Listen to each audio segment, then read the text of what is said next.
Hello guys, welcome to క్రిక్కుల్స్ YouTube channel. Iron Man versus Captain America, Thor versus Thanos, Baahubali versus Bhallala Deva, Pakshiraja versus చిట్టి.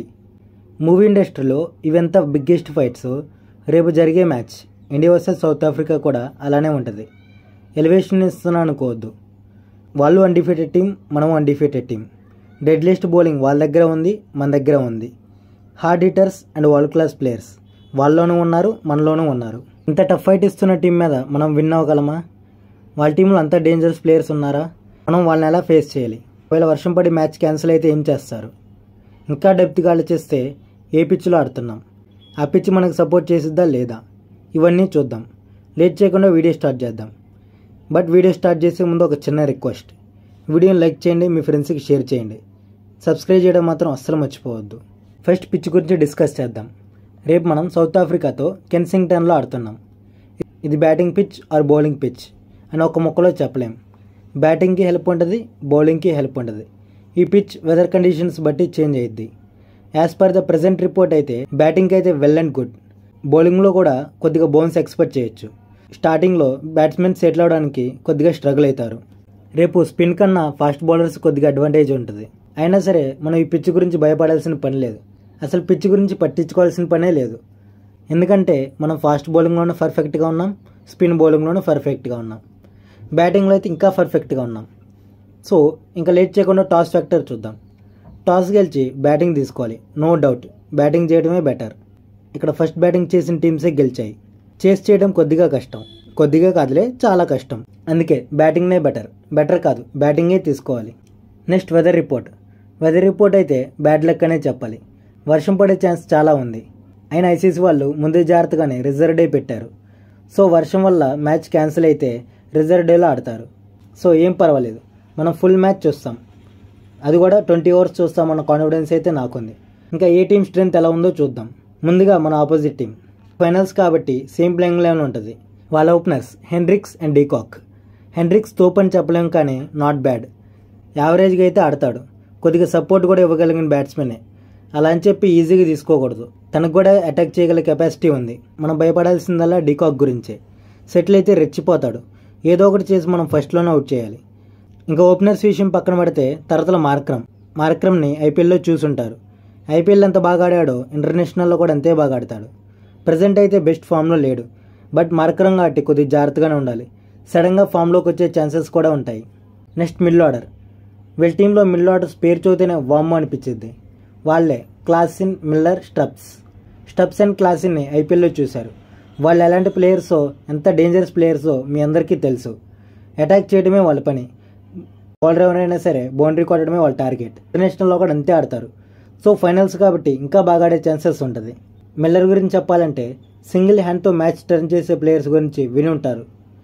దానికి best example Miller. అందుకే Miller the killer అంటారు. వీళ్ళని out చేయాలంటే perfect line and లెంతే కాదు, perfect execution, brilliant mind set కూడా ఉండాలి.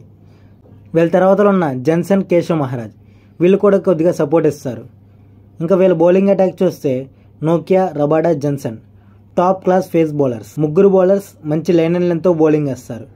ఓన్లీ లైన్ అండ్ లెంతే కాదు, మంచి పేస్తో కూడా బౌలింగ్ వేస్తారు. రబాడా అయితే చెప్పాల్సిన పని లేదు. నోకియా అండ్ జన్సన్ వీళ్ళు కూడా కొన్నిసార్లు ఎక్స్పెన్సివ్గా ప్రూవ్ అయినా సరే కొన్నిసార్లు మాత్రం చాలా మంచిగా బౌలింగ్ వేస్తారు.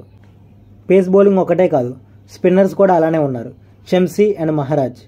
అవసరమైతే మార్కర్ను కూడా స్పిన్గా యూజ్ చేసుకోవచ్చు. వీళ్ళ స్పిన్నర్స్ గురించి సింగిల్ వర్డ్లో చెప్పాలంటే మనకి కుల్దీప్, అక్షర్ ఎలాగో వీళ్ళకి కూడా షంసీ అండ్ మహారాజ్ అలానే. మన దాంట్లో కుల్దీప్ అండ్ అక్షర్ ఎంత డేంజరస్ బౌలర్సో సేమ్ వీళ్ళకి కూడా షంసీ అండ్ మహారాజ్ అంతే డేంజర్. సో వీళ్ళ బౌలింగ్లో మనం కొద్ది జాగ్రత్తగానే ఆడాలి, ఛాన్స్ అనేది తీసుకోకూడదు. ఇంకా మన టీం చూద్దాం. ఓపెనర్స్లో అయితే కోహ్లీ ఫామ్లో లేడు, బట్ ఏం పర్వాలేదు. రోహిత్ అయితే ఫుల్ ఫామ్లో ఉన్నాడు. కోహ్లీ కూడా ఫామ్లోకి వస్తాడని ఎక్స్పెక్ట్ చేస్తున్నా.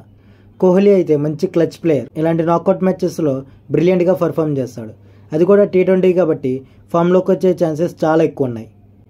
నెక్స్ట్ నెంబర్ 3 పొజిషన్లో పంత్ అయితే పర్ఫెక్ట్గా సెట్ అయ్యాడు.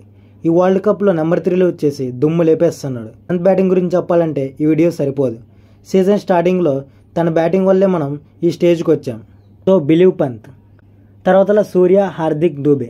సూర్య అండ్ హార్దిక్ అయితే అబ్బో ఊచకోతే.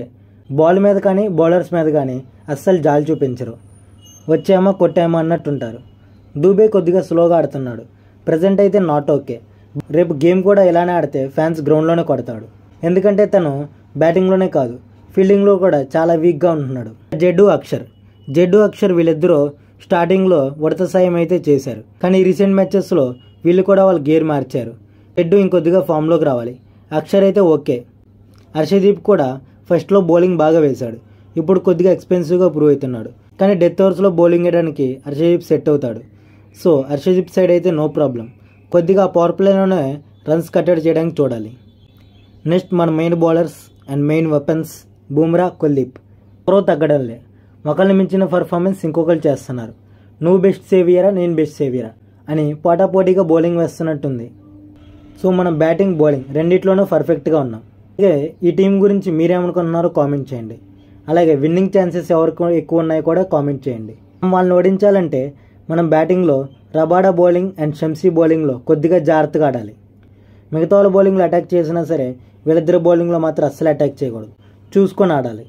వాళ్ళు డాట్ బాల్స్తో ప్రెషర్లో పెడుతున్నప్పుడు షాట్స్ కొట్టడానికి ట్రై చేయకుండా రన్స్ తీయడానికి ట్రై చేయాలి. స్ట్రైక్ రొటేషన్ అనేది చాలా ఇంపార్టెంట్. ఇంకా బౌలింగ్లో అయితే ఒకే ఫార్ములా, ఎర్లీగా వికెట్స్ తీయడానికి ట్రై చేయాలి. That's it guys. Thanks for watching. ఇలాంటి క్రికెట్ ఇన్ఫర్మేషన్ కోసం మన ఛానల్ సబ్స్క్రైబ్ చేయండి. అలాగే ఈ వీడియోని మీ ఫ్రెండ్స్కి కూడా షేర్ చేయండి. లైక్ చేయడం మాత్రం అస్సలు మర్చిపోవద్దు.